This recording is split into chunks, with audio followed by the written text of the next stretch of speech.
game starts. Nope, it's not.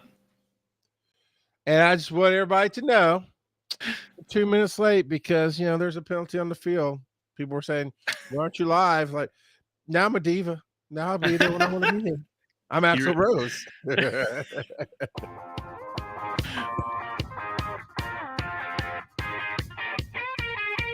This is Wise and Nerdy, a show where nerding out is cool and solving the problems of the world is a way of life. Oh, yeah. Welcome to Wise and Nerdy. Fatherhood meets exhaustion. Oh, yeah. Whoa! What? I don't even know we had that clip. No, what? That's from Devo. Well, no, oddly enough, I can recognize the whisper, even though he's never whispered to me like that before.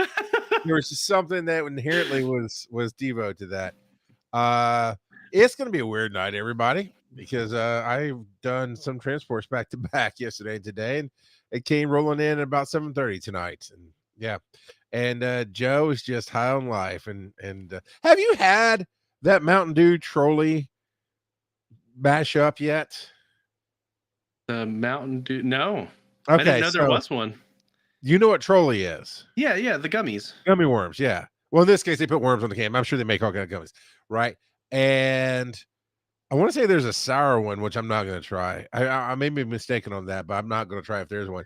But my wife did find it was a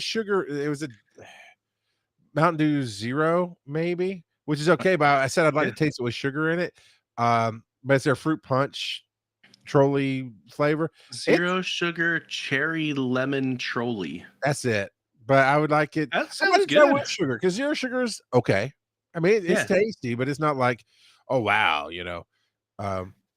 They've got a sour bright crawler. Oh, so it looks like, at least on the website, it only has the zero sugar listed. Oh, so maybe that's why. And then the trolley themselves has a Mountain Dew sour bright crawler candy. Yep, there you go.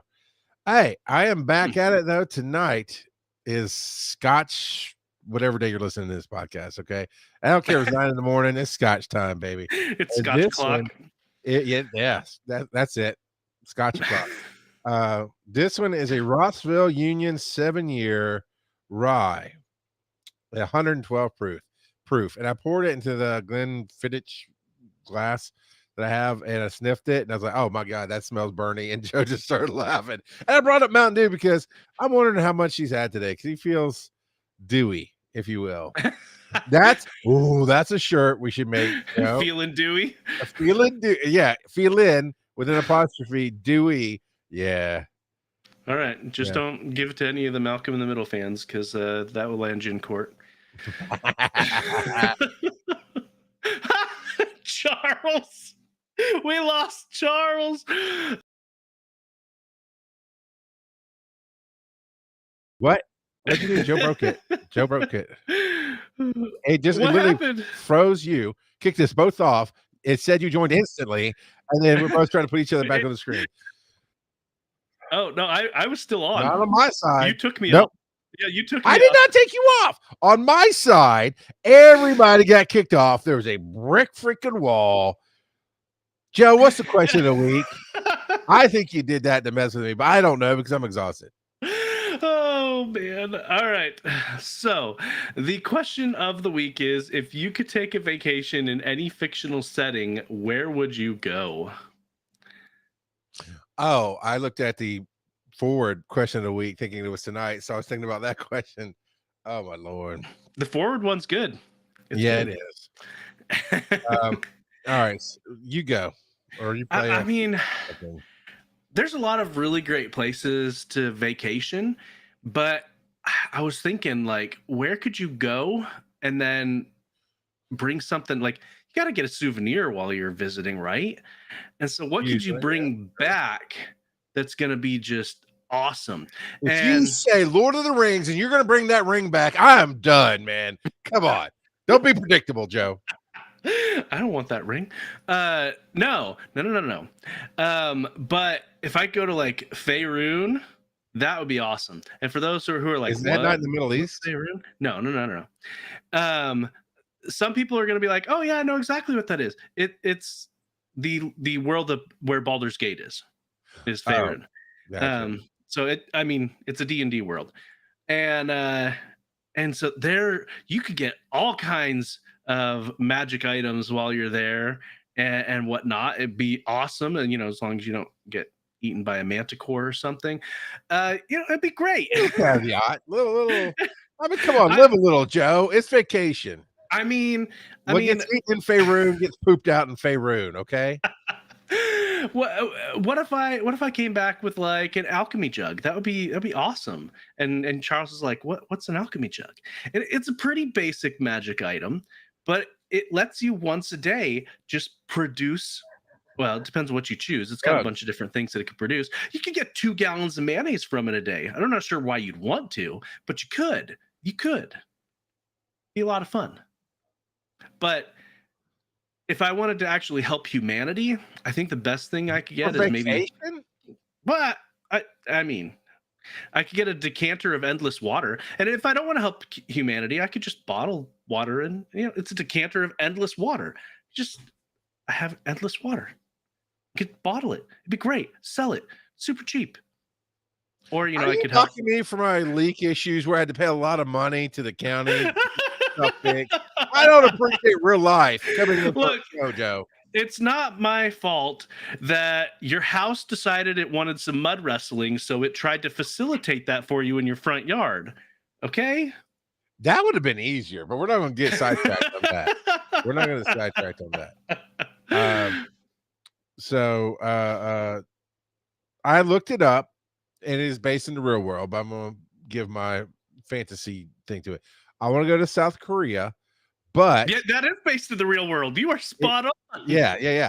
But the fantasy, whatever part, I want to do it in the solo leveling reality, where I can go into like a training dungeon, or as a tourist, right? Go into a training dungeon. I'll mine some crystals while they fight the easy whatevers, and you bring back something from that. But I want to see Jin Woo do his thing in person. That's where I go for vacation. My son, he went ahead and sent me a Discord message because he wanted to answer the question of the week as well. So he said he would go to the Johto region of Pokemon because his favorite Pokemon is Totodile. So he'd get a Totodile and catch as much as he could before he came back, so he would have a full set of Pokemon when he came back. Sir, that's just called animal trafficking, and it's illegal in all of the fantasy worlds, pretty much. Oh man! Didn't I send you some kind of TikTok about Pokemon recently? That was kind of cool. You sent me a lot of TikToks, but yes, you did. Yeah. We also have an answer from Casey, so let's see where Casey would go. Kelsey knows why I don't want to go to South Korea. Arise, that's right. G'day, dads. Casey here. If I could take a vacation in a fictional setting, I absolutely 100%. I think I'll go to Naboo in Star Wars, where Padme is from. It just seems like a beautiful place to be, peaceful. They've got the sick technology and everything as well, though. But yeah, I don't know. I've always sort of been drawn to Naboo in the movies, so that's my choice. Nah. Yeah. As long as you don't, have to deal with Jar Jar, you'd be fine. Hey, you're right. You're right. Look, me and old dead baby turtle, our TikTok swaps are getting a little unhinged, man. I'm getting way deeper into the Australian culture than I ever thought I would. So I'm finding some unhinged American culture stuff to send to him. Like, he was asking me some legit questions about what are kids. Do they have to like train for shooters and this and that? Is it really that crazy? Or they get scared by car backfiring? I'm like, no, nobody gets scared by car backfiring because we're all numb to the gunshots now. I mean, let's get real, man. But yeah, I mean, you don't think about living in some of this stuff, how the rest of the world kind of sees. So yeah, it is a pleasure to be swapping TikToks with them. I'm telling you. I always chuckle to see how Americans are portrayed in anime.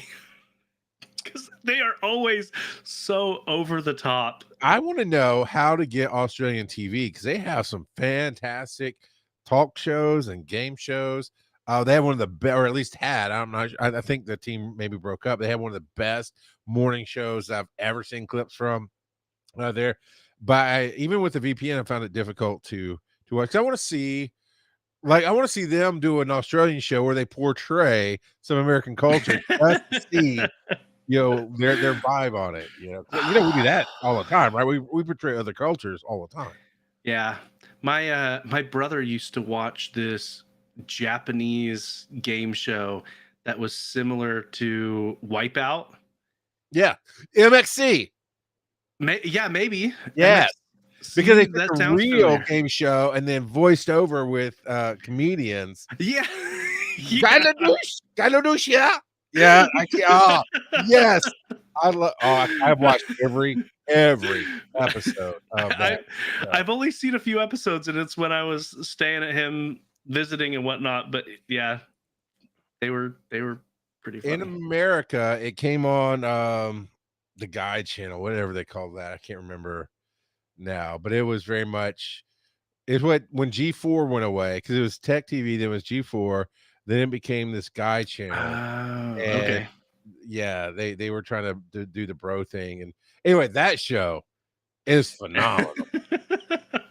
Maybe I'll have to see if I can find it anywhere and actually watch some more episodes of it, because it was funny. Challenge is what they called it, and it was a real game show, obviously, because you've seen the stuff from it. Yeah, but all of the voiceovers on the American version are just, they took clips and just made it funny, and it's a product of the times, because I haven't watched it in a while, but my memory kind of says, I'm sure there's plenty of racist. Probably a little racist. Probably. So caveat. That's all I'm saying. Any other input on the question of the week? No, but there's a ton of places, to be honest, that I would love to visit. Nobody asked. You got your two. Come on, man. Wow. I mean, you could pivot and be like, where would you definitely not want to visit? I'm like, I'm not going to Dune. No, sir. Why not? You get cool blue eyes. And you get magic. From the spice. Oh. You got that spice and got the magic, right? That's a... Because with the eyes and the cool chick. How far are you? Have you only watched the movies, I presume? Have you met me? A couple of times. Yeah, I have never read the books, Joe. No, but they had a Dune series and stuff like that. That went I a bit watched further. I watched everything. Yeah. Okay. So, yeah. But yeah, other than the original movie, which pisses people off to no end, I have not watched the 1980s film. Well, I think I did as a kid, because I vaguely remember some things, but I have not watched it as an adult. It gets real weird real fast. I mean, Frank Herbert. And we're going off on a huge tangent here, but I'm glad they did not include this in the movies. There is a section of the books where Paul is praising Paul Atreides is praising Hitler. So, there's that. Just saying. Weird stuff, man. All right. We're going to move on to roll on that note. Dice. I actually have a drunk uncle joke that I heard somewhere. All right. You want one or three? Was one. All right. What are you nerding out about? I got a couple of things. Do you want to go first? You want me to go first? Sure, I'll go first. We could play your favorite game. Guess that anime. All right, now set up the new thing with that as I get prepared. Ooh, yeah. So if you head on over to our link tree, where's that button? The link tree button. There we go. linktr.ee/wise_n_nerdy. You can hop on to our Discord from there. And in our Discord, I have started to put out a list of animes that I will eventually talk about. And if you wanted to participate in the guess this anime or guess what this anime is about, you can send in a speak pipe. I've got them listed there in our Discord, and you can participate that way. So that And we Devo have Sight's the one that brought that to us. He's the There we one go. that suggested it, and so yeah. Obviously, this is all new. We don't have any speak pipes for this specific Right. one, but that is okay. And hey, for those of you who are just in the first 15 minutes here or so listening, join our Discord. It's free. Be a part of our community. Come hang out. Play with us. We are big kids. We just want to play games. So come do the anime game. Come do some other game stuff that we do. Come have fun with us. Give your 2 cents on everything. It is a blast with the people that we have in that Discord right now.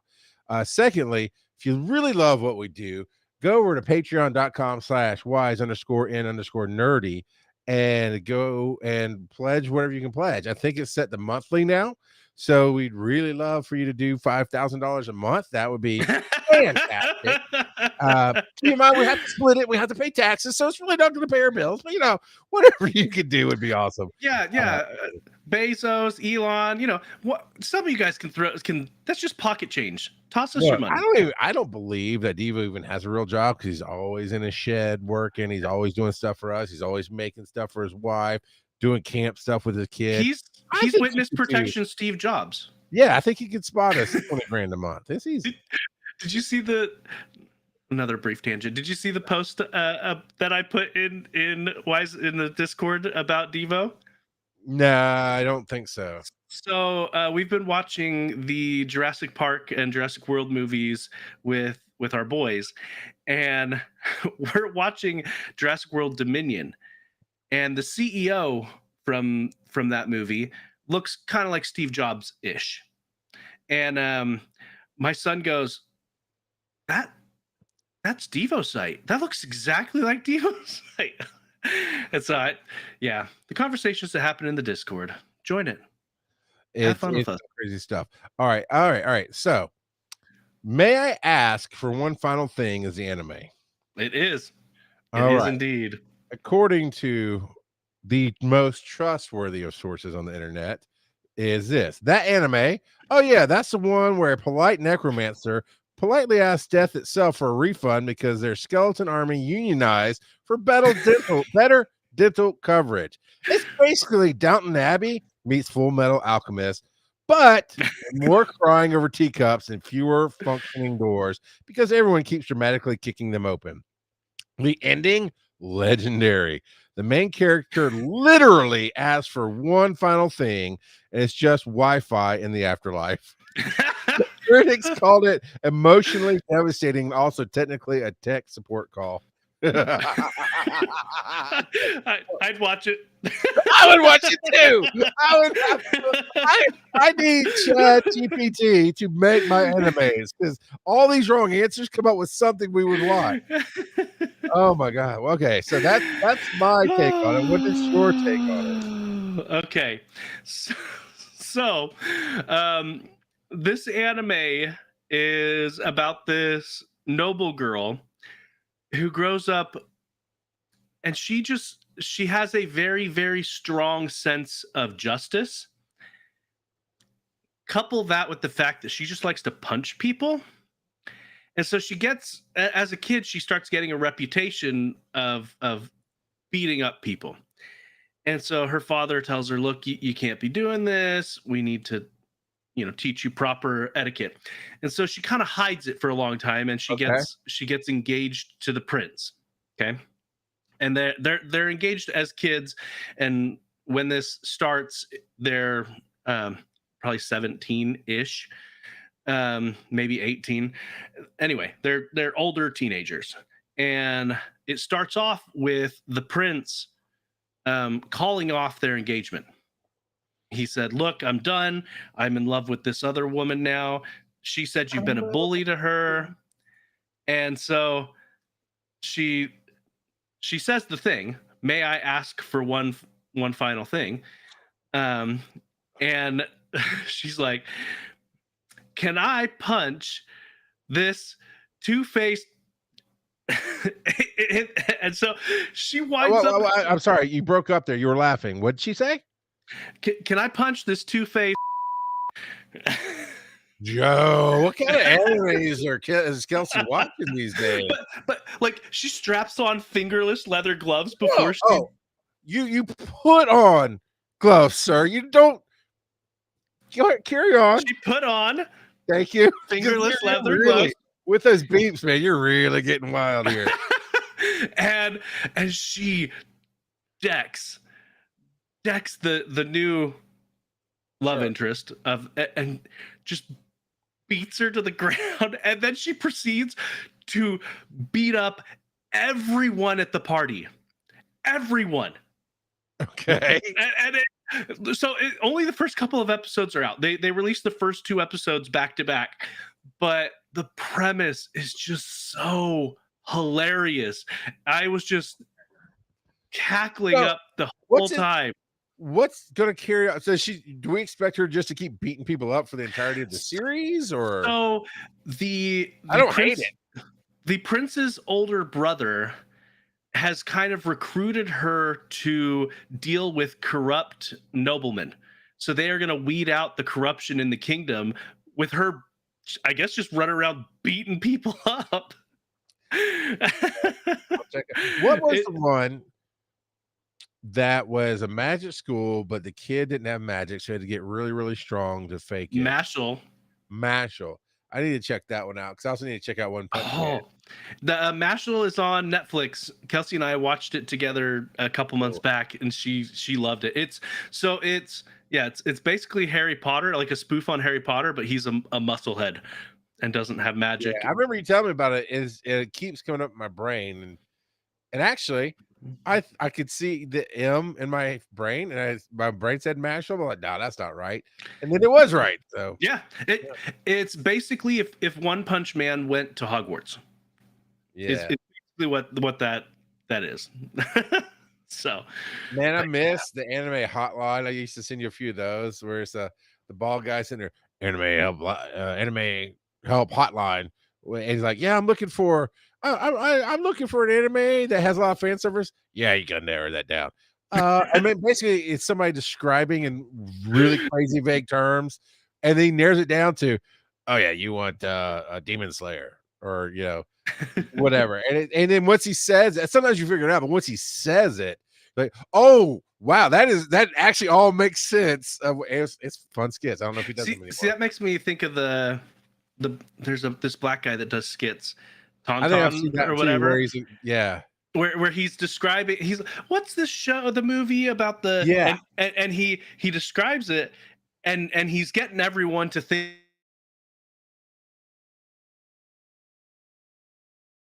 completely different, but technically still the same descriptive. Yeah. That one's those fun. are fun skits. I'm a little slow on my anime right now. I don't know. It's just a season. It's just I'm plowing through, and when I say plowing, I'm like plowing a field, not like woo burning through it. I'm like, I like it enough. I'm gonna keep going through it, but it is I need to remember to do this. Kaiju number 8. Halfway through the second season, which I think is the last season. Yeah, well, the last season that's out, I guarantee they're going to be making more. One of my apps I track stuff on said finished versus just season 2, but I don't know. Maybe because they leave it on a cliffhanger. It better not be finished. I was kind of not because it's bad or anything, but I was kind of hoping it was finished. Like, oh wow, they told this story in 2 seasons. This is going to be fairly epic, And it's cool that's going to keep going on, but that's just somebody specifically doing that. Build it in the first season and then top it out and end it in the second. That'd be talked about for a very long time. Yeah, no, the second season just wrapped up. Okay. So yeah, I'm about halfway through it, I think. I'm halfway through Shield Hero season 4 or whatever. Yeah. It's season 4 was a bit rough. It was a lot of we'll see. The next season, yes, but the next season I think is going to be back to its roots and is going to be really good. It feels like it because the first one was world building, but really character building, and we love that. And second season was a little more world building and a little less character building, but still you got the 4 heroes together, and then that carried on to the third. But about halfway through the third, it became a slot, more world building, and it's okay. And this one is very heavy. but it's still Yeah. a lot of fun, and I like learning about the world. I'm not hating it. It's still up there on my list. Yeah. I am pretty sure I know where the next season's gonna end for Shield Hero. And yeah, it's gonna be a good season. Read everything. So that's not what I call the nerd about. I am nerd about 7-Eleven. And that's how I always say it. I don't know why. That's how I always say it. It's 7-Eleven, like 7-L-E-V-E-N. 7-Eleven. And it's 7-Eleven. And anyway, I've been there 2 days in a row now. I went out to Alabama yesterday with a patient, and anytime I hit outside the Georgia and they have them, I make sure we stop there to fuel up. And I got my Slurpee there. And then tonight, we're in South Carolina, and I hit one outside, I think Charleston's where we were, and Columbia. Anyway, whatever. And they have a Nerds flavored Slurpee, dude, where it's the green and the strawberry together, just like in the box. You get the box with the 2 flavors in it. Yeah. Oh, Good that's stuff. all. That's all good stuff. It is my new favorite 7-Eleven Slurpee flavor. My partner called it a slushy, so I kicked him out and made him walk half the way back. But yeah, then I'm gonna skip to the third one. Being unleashed. I told Joe some of the tired, more detailed version of this, but my life's been a little crazy for the last couple of weeks, but in a good way. Like there was some of it. There were some major changes to it, but I kept everything I've been building for the last 6 months. Or sometimes longer, but definitely for the last, man, I find myself in call after call escalating into different conversations. There is a world that exists where I might be in a conversation with Steve Aoki and Mr. Beast in the near future. It's there's things building that there's a path, and that those paths may cross. They're looking like they're gonna cross. They may not, but I keep finding these escalating. Like I'm talking to people involved with the NFL. I'm talking to people involved with the 28 Olympics in LA, with some other stuff I'm doing. And so I was like, wow. And it's a lot. It's like, man, I got to jump on this meeting. I got to do this, and I got to go help my dad. And I got to, a lot of gotta, and I got to make some money. Next week, I'm going to an EMS conference, and I'm going to be representing 3 things: myself, Ambulance Academy, one EMS being myself, Ambulance Academy, and my Safe Pass. But there, I'm actually through my Safe Pass. Apparently, the keynote speaker, which I never look and see who's speaking of these things, because I'm going to go. But the keynote speaker is somebody big who my Safe Pass has been in talks with, so they're going to come down to the conference, and me and them and this dude are going to go have a sit down meeting. We're about to launch the first video for Ambulance Academy. And that should really just explode my consulting career, because the company I've been consulting with, they built Ambulance Academy, and now they've tied me into it. And there's a lot of good reasons why I believe that when we launch this thing this weekend, because I want to launch it before I go to the conference, so I can really promote it and talk about it at the conference. Even though it's somewhat the wrong audience, it's still the right audience. And I really just feel like when I come back from everything, it's gonna go. That's the unleashed. This is kind of going to tie into the how do I that I set up, but I've really just started letting go of worrying about what others are trying to do, and just tapping into, I don't have a better word for it, Joe, because I know you probably do, but my brain's tired. But basically people who celebrate me, right? Not just, oh, Charles is awesome, but go, oh, man, you do this and you do this well, and we want that. We're missing that piece. So plug that into the puzzle here and see how all of our specialties work together. And I mean, I had an amazing call with Bob Magoo just randomly this week, and I think we just invented some really cool stuff into the universe that'll be coming up.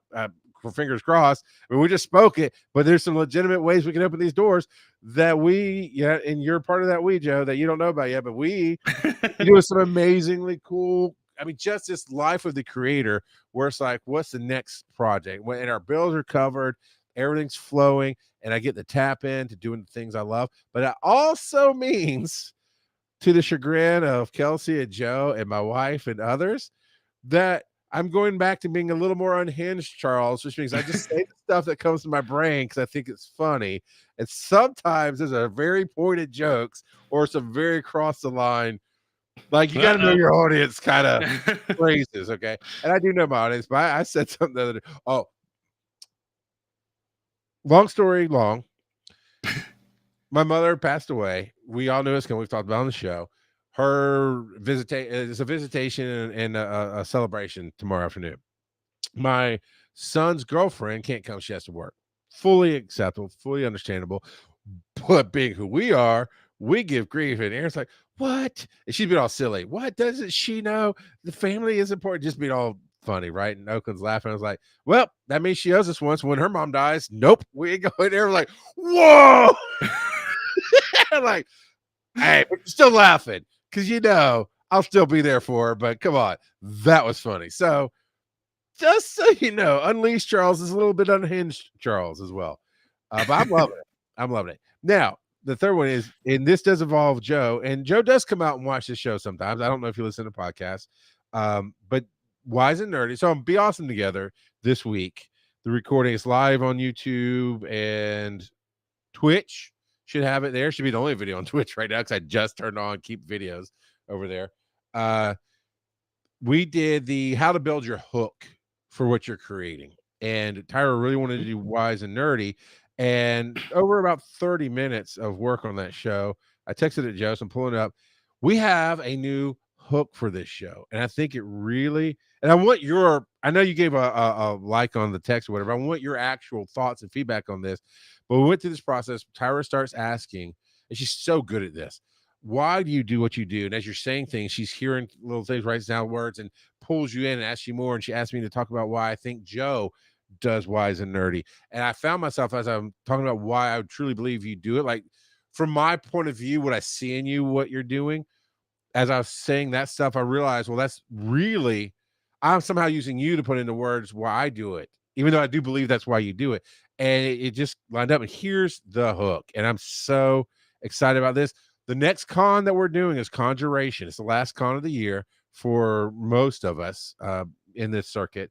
And definitely for Joe and I, it's the last con of the year. And we're doing Wise and Nerdy there.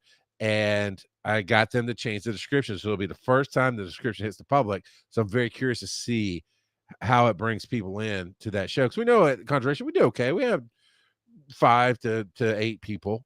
It's a smaller con. Well, yeah, it's a much smaller con, but yeah. But I'm wondering if we don't get more people from this. So here's the hook. Wise and Nerdy, where fatherhood meets fandom. What happens when Toys R Us kids grow up and become parents? They become co-hosts of the show where geeky fathers unite to share the joys, challenges, and hilarity of navigating parenthood. Because being a grown-up doesn't mean you stop being a fan. It just means your sidekicks call you dad. That's right. That's such a bad host. You're such a horrible partner. You're supposed to hit the tennis ball back, man.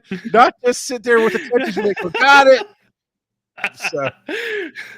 Brought to you by Tyra. I mean Charles.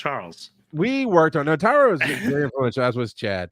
Random Kid says Charles is going to get you canceled. And then is the world ready for Unhinged Charles? Never. It is never.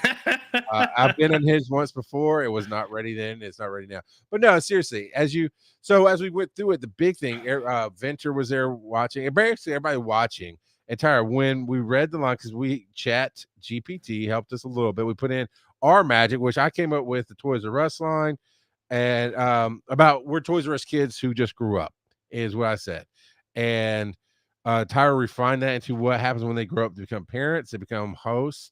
And then I took actually that other line is something you and I put together about geeky fathers unite to share joys, challenges, and hilarity of navigating parenthood. We worked on that like a year or two ago. So that was already part of our description. And then the last line was because being a grown-up doesn't mean you stop being a fan. It just means your sidekicks call you dad. Chat GPT took our magic and just added that. They added a bunch of other crap that we had to take out.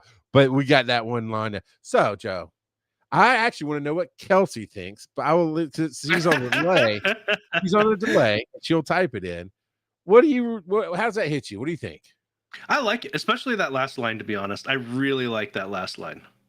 And I say it this way, not that I don't like it, but I was really on the mindset of saying we're being. Now, this says you're being seen. It just says it in a way that makes you feel you're being seen. There was one line it gave that I really liked about this is where parents come to be seen or something like that. So I kind of locked on that because that's what I was thinking. Everybody has loved that last line. And I don't hate it. I mean, I think it's great too. And here's what Tyra said about it. It's because it really captures the heart of what the show is. And Kelsey right. gave it My wife has approved. 2 large popcorns up is what she gave it. Don't know why she did it that way, but She's got her popcorn tonight, so we're good. We're good. hey, I like, you know what? We need to do that one night. We need to do what's the best popcorn. Maybe a question of the week. What's don't say what's your favorite. We don't want that crap because then we're like, oh yeah, that's good too. But no, I want to start a fight. What is the best popcorn out there? All right, No I will caveat. add that as a future question. Cool. And Kelsey, and that this was important to me. She called that. This is important to me. I know. I like how it includes all the parents, not just dads. Yeah, because that's. I used the word modern parents at one point during the show because I was picturing, man, we had one of our best shows ever at Dragon Con this year. I mean, it was half the room was full, which is like 50-ish people, I think. Lots of people were lining up at the microphone, sharing their stories. And that's kind of when my brain, every time we do a con and we do a show, whether it's 2 people or 50, something in me and Joe go, oh, here's the next little tweak to the show. Here's the next little, and it was when we asked something about, I think you came up with the question, Joe, what is something your parents basically taught you that was how wrong? do you overcome a sheltered upbringing or something like that? Something like that. Yeah. Something like that. And it did okay. I mean, we all at the table, me, you, Josh, we all loved it. We told our stories.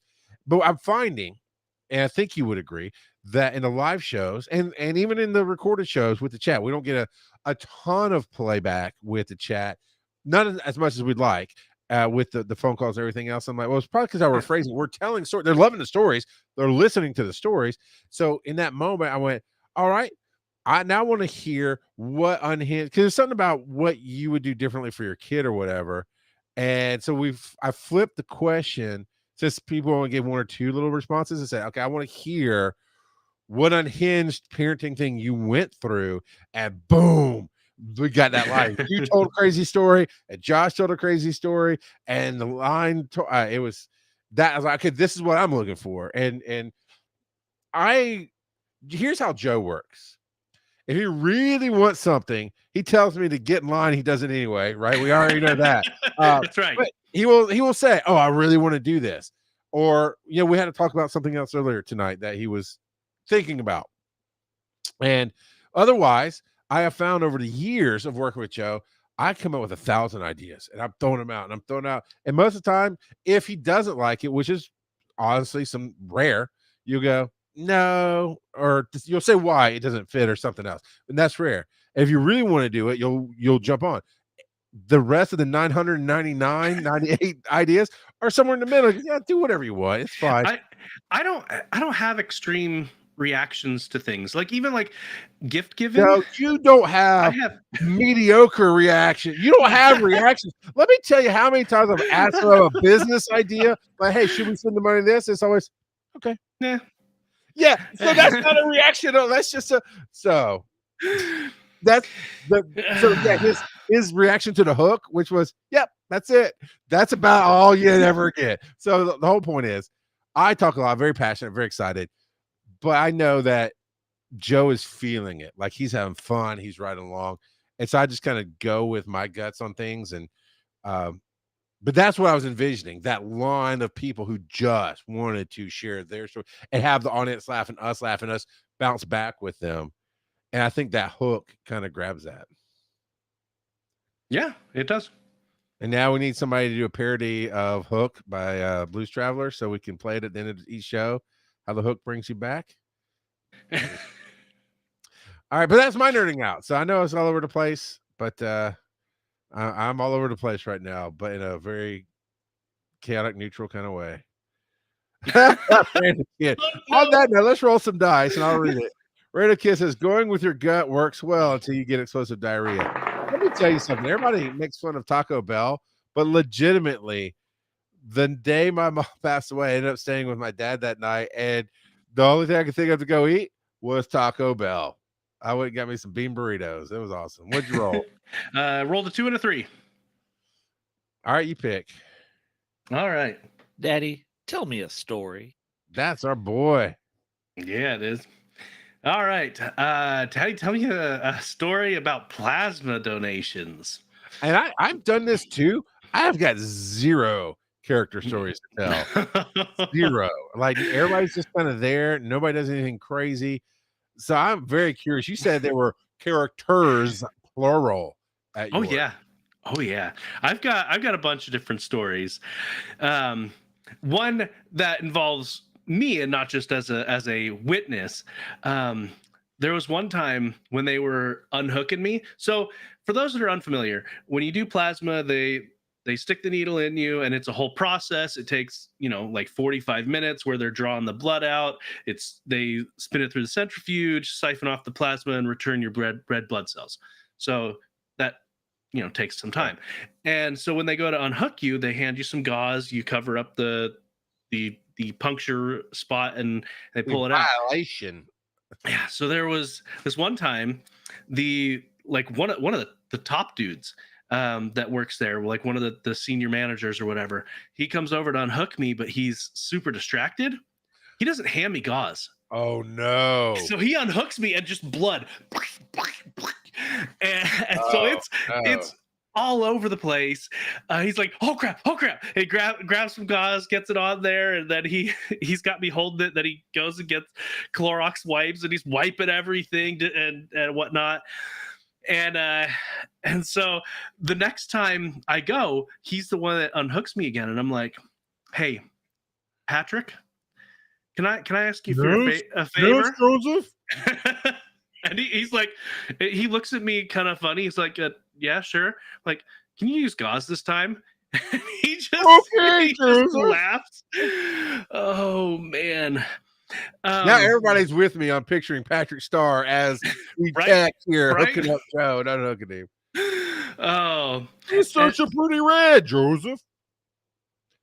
But speaking about getting unhooked though, there have been a couple of different times where, so not everyone that donates is mentally stable from my experience there. Mm-hmm. So there was this one guy, an older gentleman, he's sitting there and he starts to unhook himself. and he's not done. He's only halfway through. But he's like taking off his cuff and they run over there and they hold him down. They're like, you cannot do that. You need to sit back down. If you want to be released and cancel your donation, that's fine. Yeah. But you can't be unhooking yourself. And he ended up sitting down and finishing it. So I have no idea what was going on there. But all of a sudden, because what I do is I'm watching something or listening to an audiobook and kind of minding my own business. But I saw a bunch of people just go at him and yell at him. I'm like, whoa, what's happening here? Yeah, exactly. Let's mute this and see what the commotion is. Yeah. So question. Let me finish. Did you mute it? Did you suddenly pull one ear off so you can see, or did you rip your headphones off like I'm watching this stuff? So I used the wireless headphones, so I just reached up and tapped it to pause it. Gotcha. And yeah, so I'm just like, well then. There was another guy who was done and he was agitated and he started to unhook himself as well. This was a completely separate instance, but he was done and waited too long, kind of agitated, or that, and he was like, I need the bathroom. Oh, apparently he was about to mess his pants. Groundhog Day number 2 was about to happen. But yeah, no. So what they do though is when this happens, yeah, he was prairie dogging it. I get it. when stuff like this happens, they have the discretion to defer you, and you don't come back sometimes. Yeah. Yeah. And so, speaking of ones that definitely warranted a deferral, there was this another time. This one involves Patrick again. That's right. And so this white trash guy sitting next to me, literally in the next chair over, he's done, and he's yelling at the people to come unhook him. He's like, I gotta go to a custody hearing for my kids. You unhook me right now. Why are you sitting in the back? And he's swearing left, right, up and down at these people. I've never seen him back again. I guarantee he got deferred. I wonder if they can even. Yes, I know you can be deferred for a whole lot of reasons, not just behavioral. But I wonder if they have the right to go, because it's a donation of blood. You're not getting, or plasma or whatever. You're not getting paid. Yeah, you're getting paid for your time. It's a gift. It's the way it's phrased is basically you're not getting paid. Yeah, because they're not legally allowed to buy. Right. So human byproduct. I'm wondering if under that phrasing, if they go, yeah, and guess what? You're not getting money today either, dude. So there's verbiage in the questionnaire that you fill out every single time in the paperwork that you agree to donate for the monetary compensation type of thing. So okay. I think it would be, my guess is that it's at least loosely legally binding, if not fully legally binding. But yeah, no, he make enough money that they probably like, here's your money, go away. Oh yeah, I've heard some estimates, and I don't know the real numbers, but I've heard that they make like $3,000 per bottle of that. I mean, now there's costs, right? There's yeah. That's going to be net, not gross. But they can easily pay more to the individual to donate. Oh yeah, and they do when there's like a major tragedy. Like the last time. It's probably been since then, but the last time I remember the big blood drive was Hurricane Katrina, right? They were doing stuff like on TV, please donate blood, and have that's when Kanye said George Bush controls the weather or something like that. Mike Myers was like, it was a blood drive for donations and all that stuff. But so they will absolutely pay out the wazoo in those moments. But when they are, and that's the thing, plasma is used to study and experiment on and try to come up with cures and see what else we can do and this and that and the other, and it makes medicines. Oh yeah, no. In end of 2020, I had stopped going for a while, but they sent me a postcard saying, "Hey, if you donate X number of times within the next 3 months, we'll give you a bonus $1,000." Yeah, and so that's actually all that money all went to my computer. Yeah, I was needing a new computer, something fierce. Like my old computer would literally take 20 minutes to boot up. I know. Malachi's teeth show it. He needed braces. You got a computer, so I appreciate you because I want you here. His teeth is his problem. But Kelsey A from the chat room says, "Tell us about some fights." Yeah. So one of these happened last week, and one a month or two back. So. I'll go chronological here. So one of the regulars comes up, and he's kind of a boisterous personality, but he's like, "How's everyone doing today? How's it going this morning?" And this little lady who self-identified as a Puerto Rican, her accent sounds more Slavic to me, but whatever. She self-identifies as a Puerto Rican. She's like, "Not good." And he's like, oh, that was her answer to that was her good. Not he's good. Like, what's up? And she goes off on him. So for a little bit of context, there are a few people who they show up and they let people know that they're there, and then they sit and wait in their car until the doors open, because I go before it technically opens up. I get in line, and so. And then they come up, and then they take their spot where they were in the order that they arrived. Sure. Right now the weather's pretty good, but come winter, I definitely see the appeal of sitting in your car instead of sitting outside. Yeah. But she went off about how you people, you sit in your car and then you come up and you skip the line. Like, she went off on him, and then he doesn't take anything, and so he went off on her. And we're still, so what they do is we're still outside the building, and maybe about 15 minutes before, loosely, they'll come and they'll open it up, and there's kind of an inner lobby before the actual lobby, and they'll let us in there. And so this all started outside and then continued once they let us into the pre-lobby area. And like one of the other regulars is like, Mike, she's not worth it. Back up, like holding him back. And yeah, no, she hasn't really said anything since. Although she hasn't been coming lately, so I wonder if she switched days, possibly. But she had been a regular for a while. So it wouldn't surprise me if she's fights, they may defer her too, or they may say, "Hey, you need to stop that, or you can't come back." Maybe, because they do have a camera outside the building, both in the pre-lobby and outside the building to watch. And again, Patrick has told us before that he'll look at us on the camera and see what's going on, because he can look at it on his phone apparently. And here's the thing: you're talking about 6 a.m., 7 a.m., somewhere in there, right? Yeah. So the place officially opens at 7. Yeah. There are some people that will show up as early as 4:30 to get in line. Why? I don't know. Yeah, that's a little crazy. I try to get there at about 6:30, and I'm usually about 5th in line. Right. And you're talking about a place I would imagine has 15, 20, 30 chairs.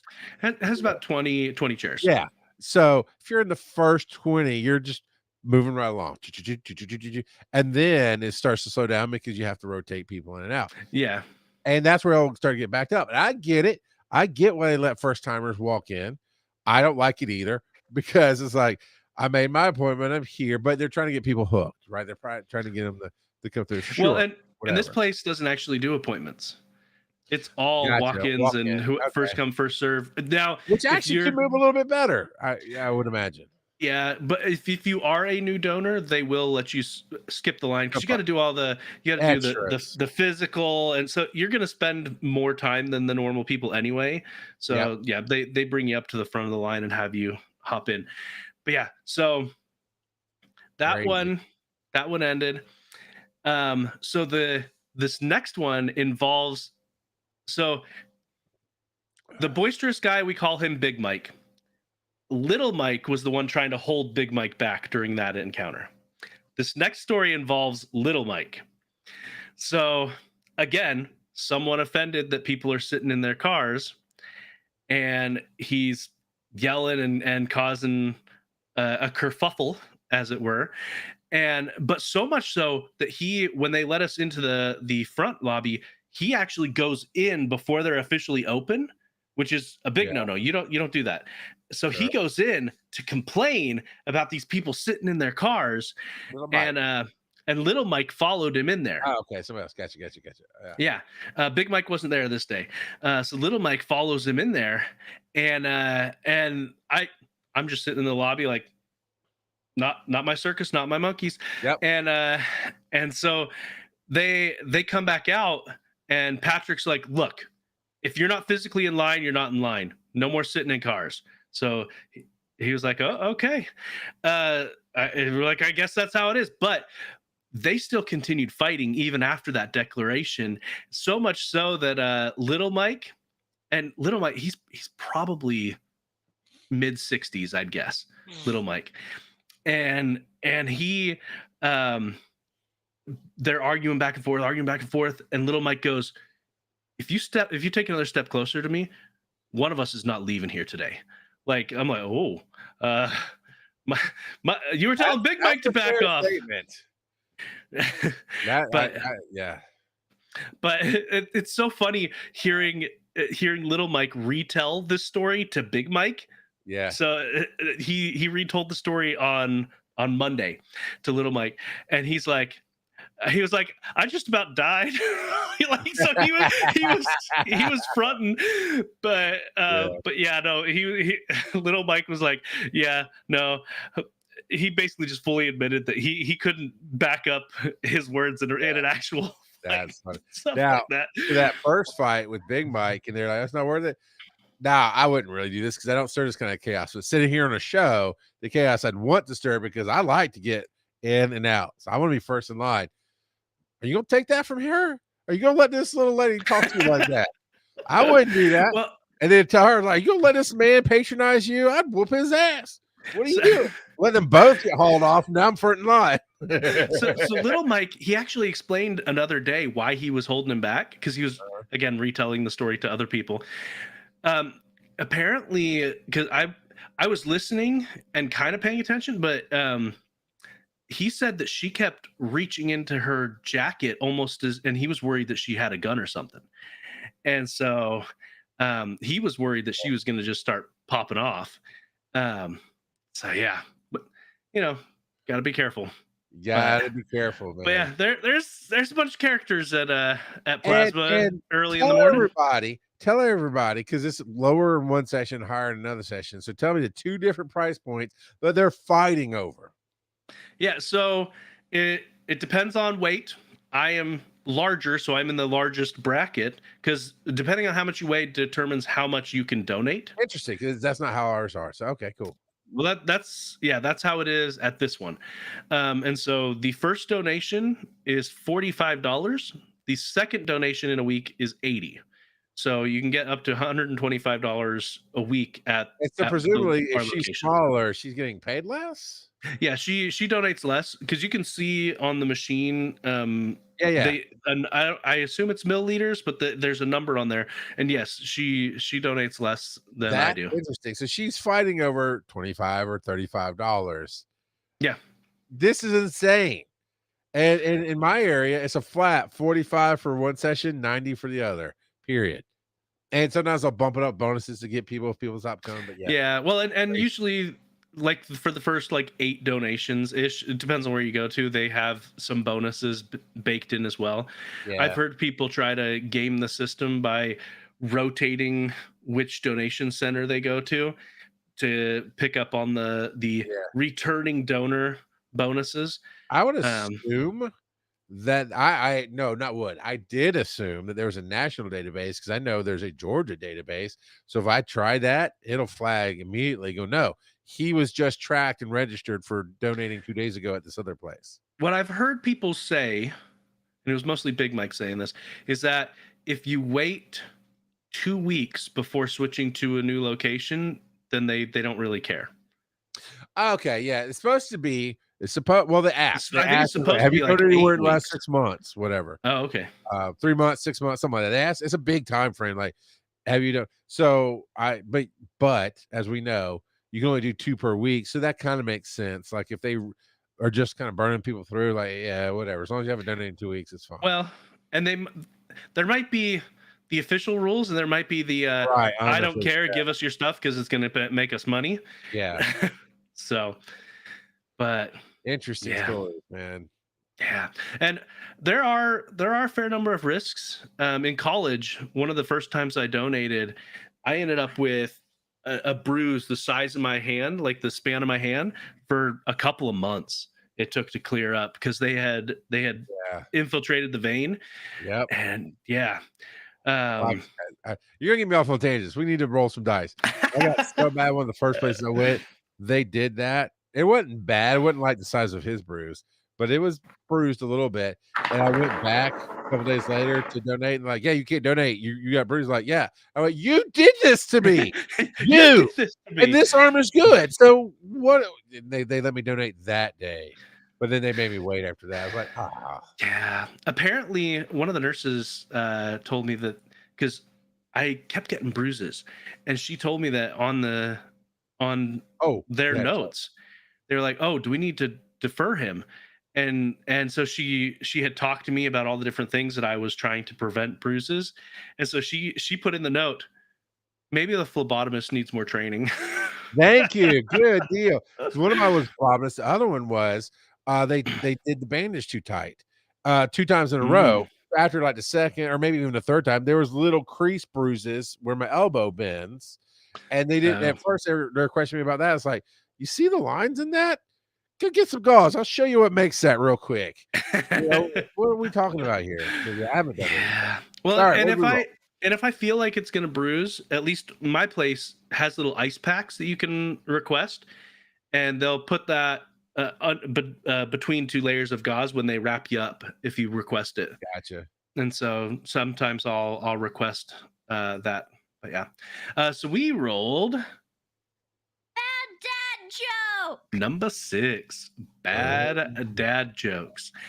And this is the one that my wife said I needed to put in here today. Okay. So it comes to us from Casey J, but my wife really liked it. I'm going to take up coin collecting. The change will do me good.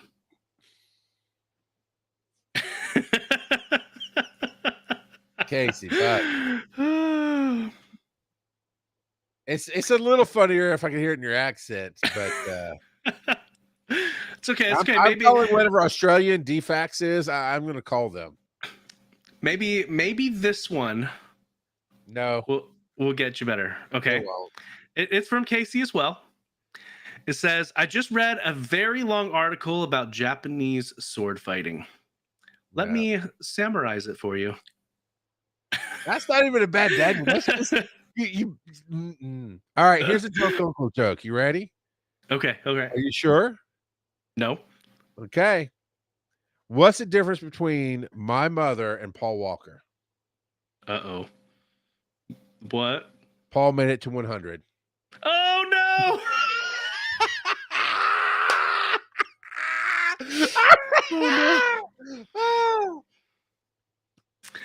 Oh, no. Roll that dice, baby. Hold on. We've got one more from Tyler. Oh, AKA no. the full run through. So this is Wait, in wait. reaction. Did you see he already announced he's not coming to Dragon Con 2026? Yeah, right. Because of a 1-month-old baby right Slacker. now? Get out of here with. Okay, fine. He was announcing how he was going to incorporate the baby into his cosplay, and now it's he's just not like coming. I'm not gonna. What a jerk! It'll be No, right but- before the baby. Anyway, whatever. So he messaged me on Discord. He said that I should be careful about sharing the story about my grandpa, the hippo whisperer at the zoo, because it might be a hippo rights violation. Now, see, I saw the setup way ahead of time. I didn't know what the payoff was going to be. It turns out there's no payoff, so that's cool. Well, Now, can we roll some dice? I yeah, command I suppose so. Wacha. Number 5. Time for a commercial break. I'm tired. I want to skip it tonight. Other than saying, hey, patreon.com/wise_in_nerdy. Come support us. We really could use your help. Tell people, bring a person to the show. Play this podcast loudly in your office. Tell somebody, share it with somebody. Most podcast apps have that little share button. You could text them the link right then and there, and go to Patreon, wise_in_nerdy. And I think everybody's at a $1 a month pledge right now because it did change. I'm pretty sure it changed over to monthly. So whatever you were at before, it didn't convert it at all. So if you could go and up your pledge, since we upped ours. I know I said that backwards, but whatever. I said that last week. We'd really appreciate the help because it helps us go to cons and do other cool things that we bring back to you. Yep. So no jamming music. I feel like if I jam the music, I'll pass out. So the question of the week for October 30th, Halloween All Eve. Hallows Eve. Which movie monster or horror villain would make the worst trick-or-treat chaperone? Oh, that's easy. I'll save it. Okay. Super easy. Mine will win. Super easy. Grimace? What? Wait. No. We gotta wait. roll the dice, whatever. But the question remains: why is Grimace a villain or a horror monster? He's just a big purple snot rocket. I got it out. I said it right. Yeah. Just I know you showed the dice. I don't know what it is. The dice was the number 3. How do I? Oh my god! I thought my part of the show was over. I am running out of gas here. Okay, this came up today in an interview on Smartlist. They talked to Mel Robbins, and it took me a hot minute to listen to her voice to go, oh, I love her. I've watched her on TikTok. She is, I think, the number one best-selling author right now in the world. Her TikToks are amazing because she has no nonsense talk. Like she talks like I talk with F-bombs and dirty jokes and stuff, but she is really poignant about how to make your life better and how she made her life better. And the thing that she teaches is let them. So the adult talk here is this is going to be really, really hard for us parents because when I get into this, we struggle with all this. Our kids might actually understand this a bit more easily than we do. But the whole principle is your old boss, Joe, gave you grief about things. And I don't mean the stuff that you actually had to HR be a part of, but just standard grief. Her philosophy is let them. And then the second part of it is let me. Let them say horrible things about me or think whatever they're going to think about me. Let me go be XYZ, be who I want to be in a generic form, or let me go do this. And it really hit home for me because as much as it actually may surprise people, I still get caught up in other people's BS all the time. I try to pick up their problems, and it's just something. I think it's probably a coping mechanism from when I was younger because I could just fix things and do things, and then people liked it when I fixed things and did things, and then people do try to ride my coattails on things like it's. I'm very radioactive in my energy, and so they're like, "Oh, but you could do this, or we should do this together, or this, or," and it's not right. And it really is helpful that I'm working with somebody right now that I care for dearly. It's not Joe. I don't care for him that much. No, but it's seriously not Joe. It is a different project. Just I don't think it's going to sound like Joe, but I don't know why I just said that. But I care for him dearly. But they're in a situation in life where they're not handling their life the way I think they should handle it. There's a lot of fear, there's a lot of scrambling, and there's a lot of old world in them. And by that I mean they are very successful at doing certain things in this previous life, right? The pre-COVID, the pre-death in the family, the other things going on with them. And they have a lot of life piled on them. But part of that, at least half of that piled on life, is them trying to solve problems for everybody else and then still use this old world techniques and trying to force them into today. And we've had a few good hard talks, but even today, as I get more tired in a day, I start getting cranky. I'm just human, right? It gets cranky. I was trying to hear a different story on Smartlist today, and I kept getting texts. I started screaming at my radio, "Stop it! I just want to hear the blankety blankety blank story." And I kept having to go back, and I know I was being cranky, but it was like every time my text would go off, the podcast wouldn't stop playing. It just cuts off part of it, and then they'd back to anyway. But part of those texts were something I've been working on with them. And I told them up front, I don't know that I can sell this thing. I don't have enough of a connection with what I'm doing to get people like I don't have, let's just say for giggles, I don't have 1,000-person email list that I can blast out. And I know at least 100 to 200 will jump in and help me with something or pledge or buy this ticket or whatever it is. And they didn't listen to me. And that's something I'm really, really learning to pick up on because you used to get mad. I'd always pick up on it. I always feel it inside. Whether I heard it or not, I always feel it that there's something off. I'm trying to do what they think I should do versus being me. This let them principle, I was actually just saying out loud, I'm going to let you do X, Y, Z. I'm going to let me be me and know that my answer was, I don't know what to tell you about that. Because I want to go back and say, I told you 15 times. You kept saying, oh, you could sell 100 of these easy. You could sell it. I was like, there's nothing to base that on. Nothing. If you were to go analyze with what I'm doing, it's with my charity, with what I've done with my charity, the traffic with my charity, there's no data there that says I could sell 100 of anything because it's just not there yet for any kind of connection. There's nothing in my social media. There's nothing. And I have been putting my thing out. And this week at the conference that I'm going to, I'll be promoting it there. That's where I'm crossing my fingers that it'll do something. But then they start laying on that, well, I'll lose this, I'll lose that, all this. And I had to keep going, breathe in. I will let you believe in the world you believe in. I'm going to let me be me. And I know in this situation, I'm going to keep moving forward. I'm out here hustling every day, putting food on my table, and also Every hustling. day I'm hustling. Hustling. That's right, baby. You got it. You never saw that movie, but you know the reference. I love it. It's hot out here for a pimp. Man, you got me going now. All right. Anyway, that's the rest of the song. It's a great movie. I love that song. All right. Hustle and Flow. It's not for Joe. I'd watch it with Joe. Side note, Joe, there's our Patreon only feed. I get you and Kelsey to watch things with me that you would normally not watch, and then get you to find something good in it. Right. And I wouldn't like roll a truck over you where I know it's gonna be like offensive and horrible to you. But something like Hustle and Flow would not be on your radar. That would be a very interesting thing. I would love. Anyway, I digress.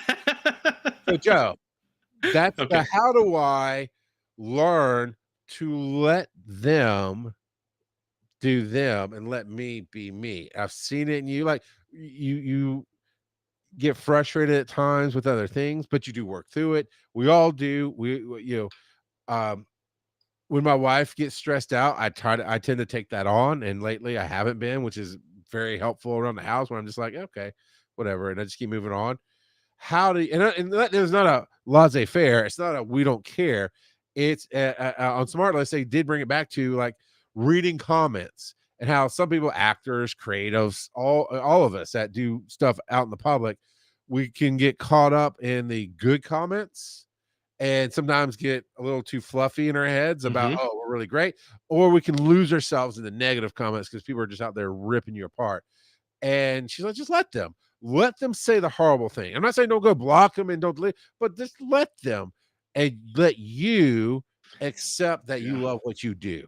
So that's I've over-explained it, but you get it. I think so. Here's my philosophy when it comes to comments in general, and I know this isn't exactly what the premise was here, but people need to largely ignore the only positive and only negative, and then focus on the bit in the middle and see if there's any validity in the criticism that's there, because there are a lot of people out there who you end up with these parasocial relationships where they know a lot more about you than you know about them. That's just how it's going to be because they're consuming your content. But a lot of times they want to see you succeed and they have ideas that they think could help you. Yeah, that doesn't always track, and I get 1 billion of those after every year. Yeah, I understand. Well, and you've got to be like the gold rush people where they're sifting through all of the dirt to find the little nuggets of gold to latch onto. And so being receptive to analyzing to see if there's anything that could actually be a benefit. Now you're gonna throw away a lot of ideas that are like, yeah, no, that doesn't fit with what we're going for, or they're just bad ideas. But other times you'll find stuff that you're like, this might be an okay idea. Let's run with it and see, give it a trial run. And sometimes those ideas end up being amazing. For instance, I watch some Minecraft YouTubers, and one of the bigger ones that I watch, his name is Green.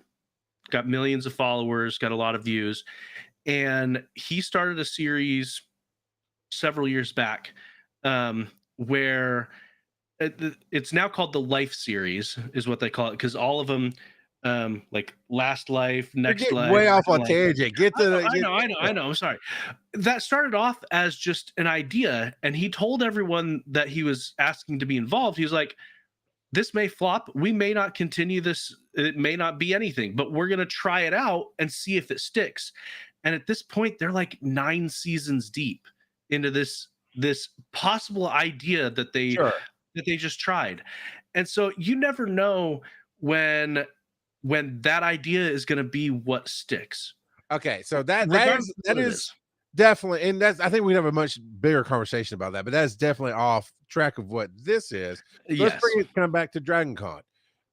There are so many positives and negatives that come out of that working with creators.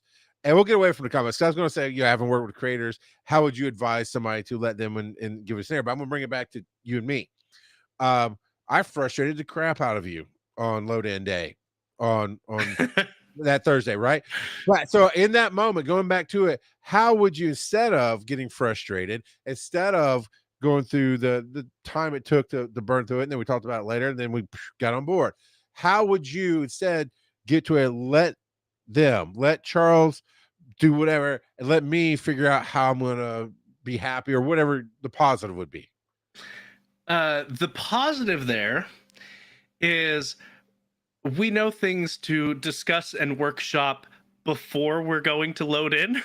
That's not the same thing. You're still doing. You got to get to a philosophical in your heart. How do you let them be them and you be you, so you're not taking on the frustration or the anger? Kelsey, overruled. You are not allowed to bring in receipts. So you and I was already frustrated because my car was broken. We were running late. We were getting close. We were having all kinds of other frustrations. And so I expressed how stuff has been set up in the past. You said, okay, but can we set it up like this? And I'm like, sure, but I don't know how to do that. So you'll have to show me. But what ended up happening is you latched on to, we got to do it like this. We got to do it like this. And I'm like, okay, but I don't know how to do that. So you got to show me. I don't want to get into but that was what happened. How would you change it in the mantra of let them, so that you're peaceful, that you're always going, I'm me, I got you. How would you try to change that moment? So in the moment, I largely ignored you and did what I could set up. He planted his feet and bullied me, but that's okay. And tried to ignore me. That's okay. But what would you change? I focused on what I could do because of our technical limitations at the time and not having the internet.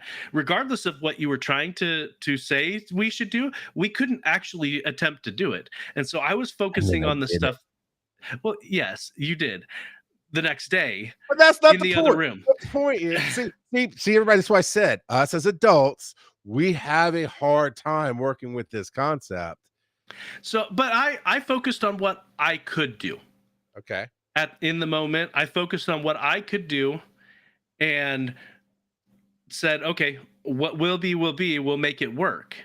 And when I'm getting overwhelmed at work, I try to do the same thing to varying degrees of success, because I've got a team lead right now. My current team lead, he likes to pile on. Like he'll ignore you for a couple of days, and then he'll be like, update me on this, update me on this, update me. Like all of a sudden, just boom, boom, boom, boom, boom, boom, boom, boom, boom, boom. Okay, and that can get you internalize that, right? Your blood. Yeah, I get where you're going. You get, ugh. And so he'll be like, Joe, do this. Joe, do this. Joe, do this. Joe. I'm like, you just told me to do 6 things that are completely different from each other. And so what I've started doing, to be blunt, is I focus on the first thing he gave me, and I ignore the rest until I'm done with the first thing that he gave me. Okay. And then when I finish that, I go back and I'm like, okay, which of these do you want me to work on next? Okay, cool. Now, in the vein that I'm trying to help the audience, and I'm trying to help myself learn, for me, it's a mantra about how do you phrase what you just said about the boss, and you're focused on the one thing. And I let them blah, and I let me fill in the blank for that story. Yeah, so I let them keep telling me to do stuff, but I do what I need to do first. I focus on what I need to get done, and then follow up. There you go. I like it. That's and it's not easy. Because you do, and this person that my wife was one of the people texting me tonight, and it was just I told her I was coming home and I have a show tonight, and whatever reason she didn't know I'm listening to this one story that I really wanted to hear, and she didn't know the other people were blowing me up. And like, really? You interrupted my story for an okay? But I was like, I'm just gonna let it. Sometimes you vent, but they're the same person that was blowing. She will send just massively long text with all this with no context.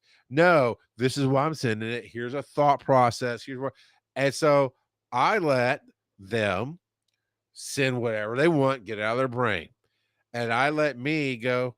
If it's important, they will follow up with it and talk to me about it whenever we get on a phone call. Yeah. And that kind of thing helps. I had a story about my wife, but I lost it. But yeah, because we'll digress. But that's what I'm working on right now. Is Mel Robbins is fantastic. I have shared many of her TikToks on my channel and to certain people. There's some I'm gonna look for and I'm gonna send it there. And she talks about ADHD and she explains it so well, and then talks about how to help manage some of that. And she talks about her life and how there's a science behind 5, 4, 3, 2, 1. I don't remember where I was kind of listening at the very beginning where she introduced it in this interview.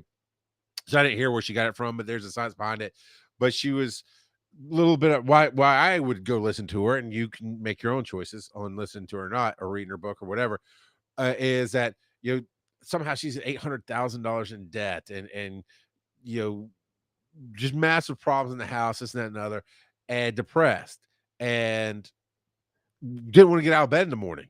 And she said, when you stop and you think about it, instead of just taking the action, and I felt this. So she said, I'm like, oh yeah, I do that. It's like, oh, I'm gonna go do this. And then when you think about it, then that negative thought starts piling and piling and piling. So if you go literally either out loud or in your head, you got to do it backwards, because if you count up to 5, it doesn't have the same effect. You got to count down 5, 4, 3, 2, 1, and you do. And she just did. That's how she got out of bed for like the next 6 weeks. And then that's how she tried to get herself to get a job. And I want to apply for this 5, 4, 3, 2, 1, just do it. And there's so much more to that. But between that and the let them, because I have that issue, man, during that frustration, because I saw the whole thing not differently in the actions, although we definitely can disagree on some actions. It's fine. We're humans. We disagree on things. But I was seeing Dragon Con in a different light than you were seeing it. You were coming in as how you've always come in. I came in as, you want to be the next and future king. I got to see where you're going to go with this. And I'm thinking in different ways, and we're communicating in different ways. And that's where the let them part of that day was, I'm going to let Joe, I got to let Joe figure it out. I got to see what Joe's going to do with this. And then later we did talk, and I explained some of that to you, and you explained some of your stuff to me. And that's really not the point, but it was, I just stepped back and went, I'm not going to fight Joe on this. I know what I need to do.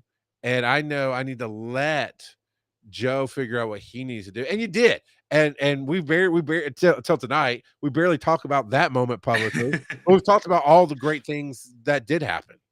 Yeah, when it comes to the con, there's going to be frustrating moments where tech is not behaving or things are not going right. And it's really easy with life in general to, especially when stuff's coming at you left and right, it's really easy to get wrapped up in the small things and lose sight of the big picture. And there's a lot of wisdom and a lot of, if you're able to develop this skill, you will go far in life. If you can step back from the chaos and see the bigger picture and realize, it's not as bad or it's not as chaotic as it looks, and you focus on, when you step back, you can focus on what you need to do. Yeah. When you see that bigger picture, you're no longer lost in the maze of frustration when you can step back and see the map. I would dare say, and we do need to get to our last one, because I'm ready to gavel and go. That's another one, gavel and go. We'll make that a shirt sticker. We'll make that anyway. It was, I dare say, you hooked on to one of the rock god principles, which is, where you want to go with Dragon Con, not just moving up to possibly be director, but you're there for a reason. You're there because you bring something to the table and you really want to make the magic. And sometimes if you can't see the magic, you just got to go with the flow or trust or whatever you want to call it. When I say go flow, I don't mean just follow. I'm talking about flow on an energetic level, and go, okay, I know I'm going here. I'm holding on with a tight death grip. I'm going here. And right now it doesn't feel like it, but I will get there. and I saw that. I mean, I felt like I saw that. Is that what you're saying is I can barely see the light at the end of the tunnel, and I can't see the next step, but I just keep going towards the light, and Yeah. you get there. And after the fact, if you can sit down and write out lessons learned and you have that attitude of improvement, it'll just be that much better the next time around. Yeah. And I definitely plan on having okay, in my head immediately it sounded like a jerk corporate thing, but I really am planning on having a one-on-one with you.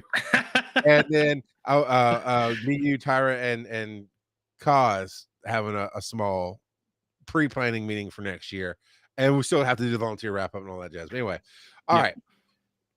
Are you the butt face? That's right.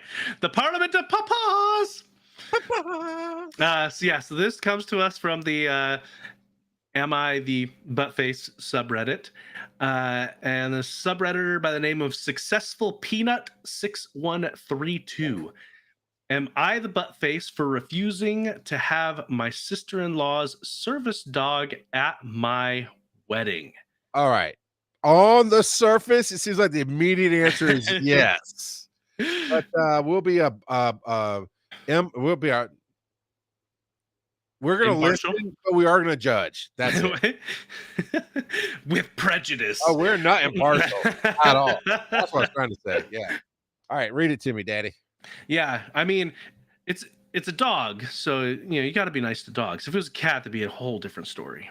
One, all animals are stupid, but two, put the service in front of that changes it. But all right, a service cat. There's no such thing because they're evil. Somebody needs a service monkey. This is my circus. This is my monkey. Yeah. My wife needs a service monkey. All right. I once put an I am the butt face long ago, and it was super helpful. So maybe this will be helpful again. I'm getting married in 5 months with my fiance, and we sent our invitations last week. Context: my sister-in-law, aka my husband's brother's wife, has a medical dog since she had brain cancer around 5 years ago. She has seizures where she feels dizzy 20 seconds beforehand and then goes unconscious for a couple of minutes. That's called a standard seizure. This happens 3 to 4 times a week. She has a dog who senses the seizure 1 to 2 minutes beforehand, and it gives her the time to lay down in a safe place and warn people that a seizure is coming. The dog, a Labrador, is an angel, but sister-in-law, not so much. She likes the dog more than the sister-in-law. But this is you don't ask a question you don't want an answer to. I'm going to go ahead and wager that the chat ate her lunch. Carry on. Not chat, the comments. So speaking of sister-in-law, she is not a good person. She claims wrong facts about my fiance and I's respective fields. They're apparently in the med field and the biology/environment field. Well, okay. So we talked about when we went on vacation, what fantasy world bio-environment field is the fantasy world. Anyway, sorry. So, and apparently sister-in-law screams at them screams at us when we politely call her out. We don't like her, but we are civil because my brother-in-law loves her. My own sister, on the other hand, is my favorite person on earth. She is my maid of honor. She is very allergic to dogs. If she is in the same room, her eyes get red and very itchy. She sneezes constantly, and she has a little led with that. That's the real reason. Yeah, she starts off with, I hate this woman. Yes. And she poo-poos on my career, and she says wrong things, but we're always polite. BS. All right. So the maid of honor has a little asthma attack. Antihistaminic. Whatever. It's antihistamines. Don't work on her. She isn't an entitled person because it's not an allergy. It is. I mean, it is, but it's not. It's more like anaphylaxis. Yeah, she prefers to sacrifice herself than to penalize the person with the service dog. But if in the same closed room with a dog for 5 hours, she will obviously have a strong asthma attack. Why are we in a one room for 5 hours with this dog? What kind of wedding are we having? I don't know. It sounds like a long wedding, but I haven't been to very many traditional weddings, I suppose, with the huge fanfare and whatnot. Anyway, Joe, aside, football games don't go 5 hours. some do. Really, really long ones. I mean, but it's rare. It is rare. Super Bowl with all the extras the Super Bowl has is like 3 hours. Some of these bridezillas treat it as their Super Bowl. Just say. But this is ridiculous. With a halftime show and everything. Yeah, that's okay.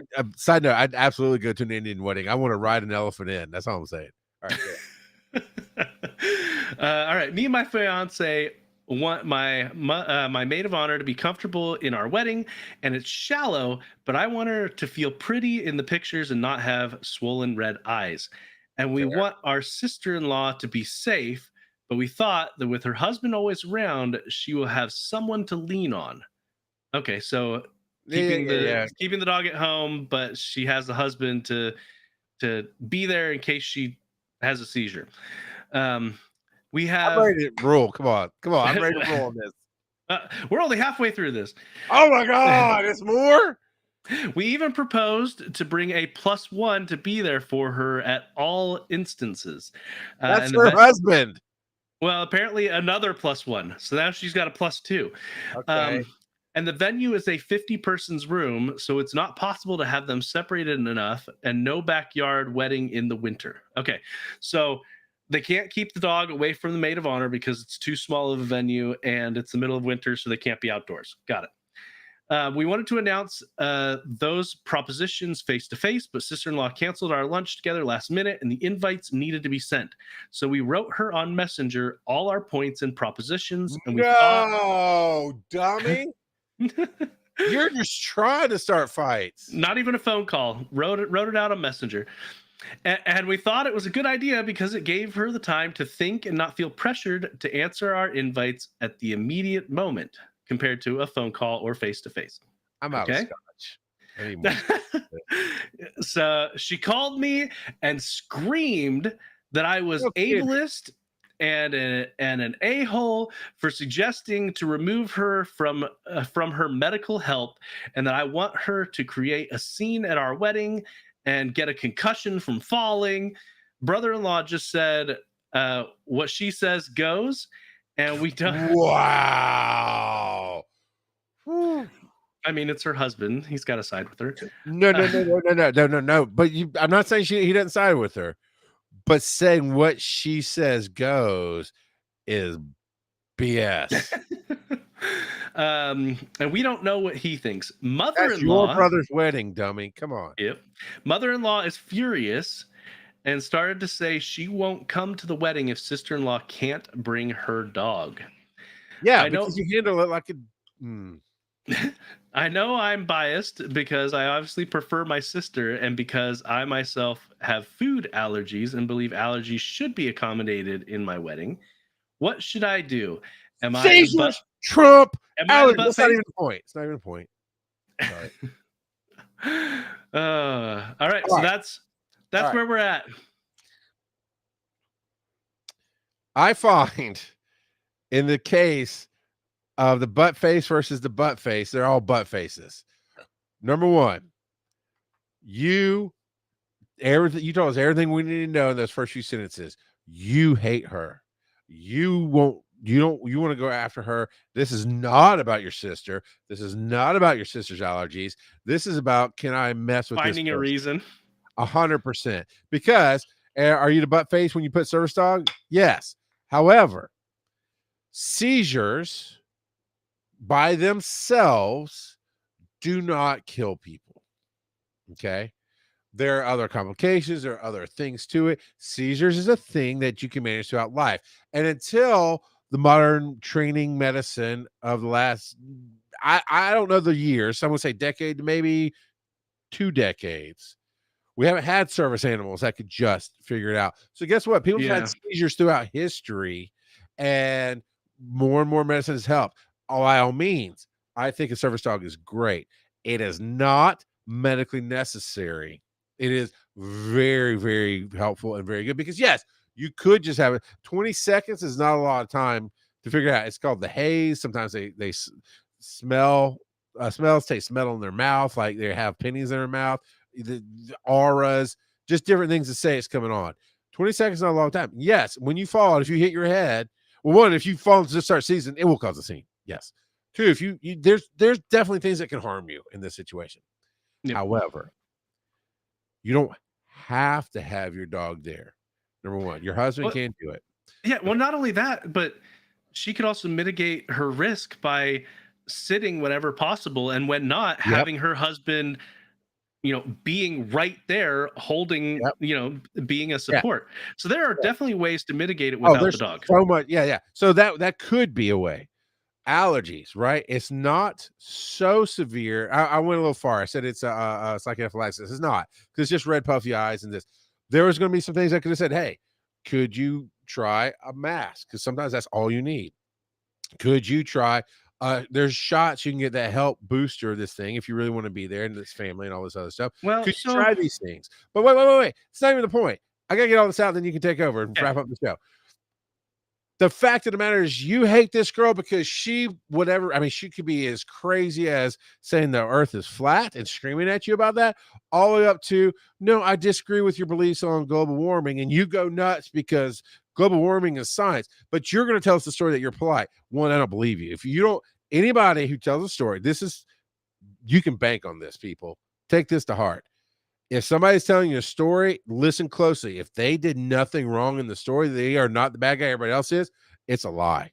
Now, it's maybe a lie they believe. They always paint themselves in the best light possible. Yeah, it may be a lie they believe. They may truly believe that this is how it really goes, but it doesn't. Or they omit facts specifically to help their case. Right. Yeah. Right. Or, John, I'm not asking about your fights. I'm going to not go deep in my fights, but there's fights with my wife where I believed this, and this, and I was right. I would have told the story exactly the way, because I truly believed it. It wasn't until later through counseling, getting a different perspective and truly listening, go, oh no, I really was equally a villain in this fight as much as she was a villain as well. We were both a little villainous here. So that's my point. None of the story there, the bride is not a villain at all.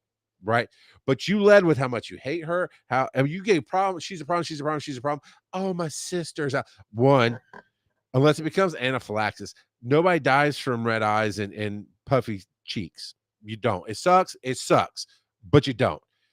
You're not going to fall out and hit your head where you will with the seizure. But secondly, here's the bottom line. It's your freaking wedding. You didn't have to start the fight. You did it on purpose. Oh, we have to send the invite. That means you delayed this lunch for a very long time till it came up on a deadline where you had to mail out the invitation, which if she's in the bridal party, or if she's why are you inviting her? It's his brother. Isn't he not in the groom party? Right? Is he not a groomsman, or at least the best man, you would think, right? Something.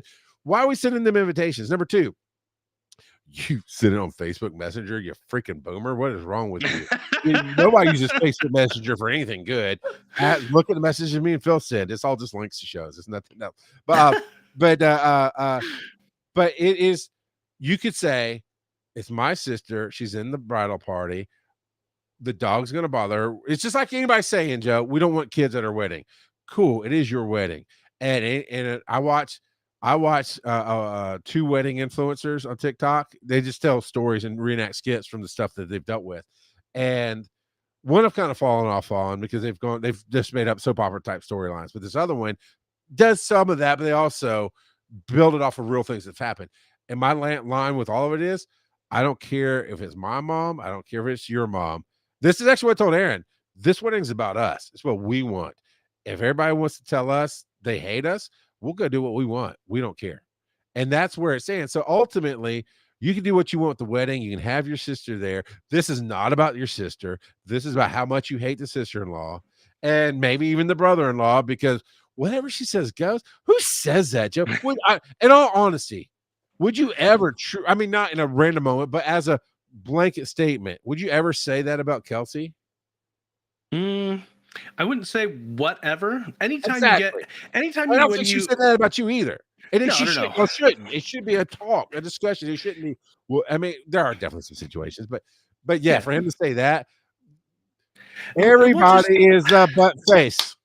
and anytime you make a statement that is an absolute, you're clearly on the dark side.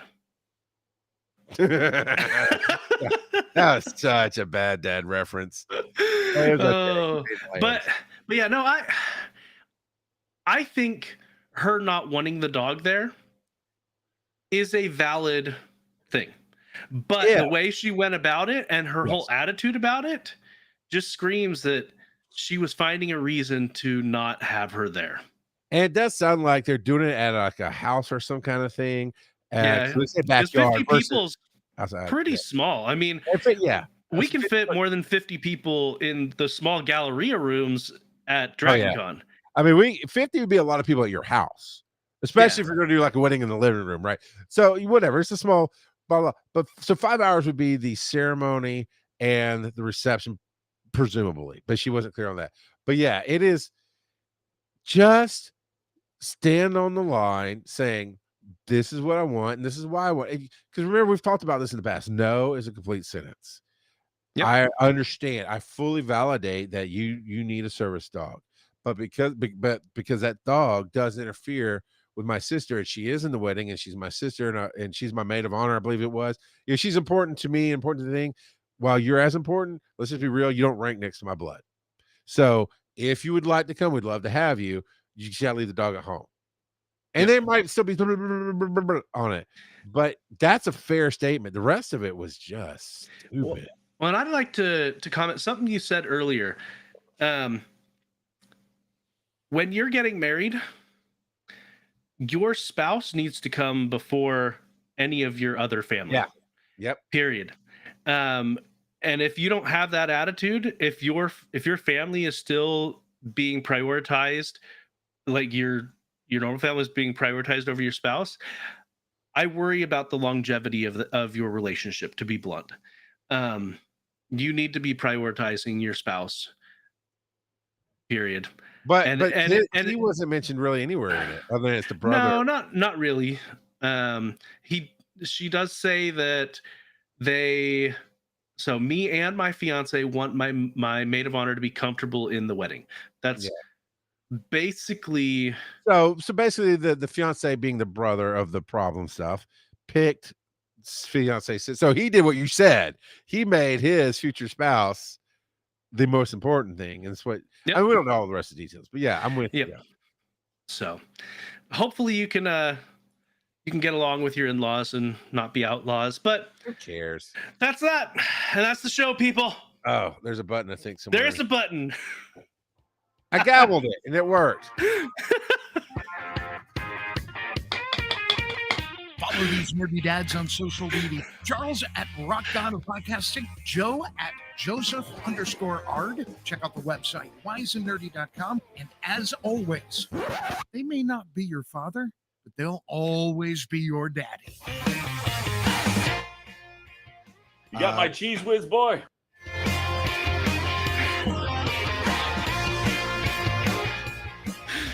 We gotta work on your timing, but that was a good one.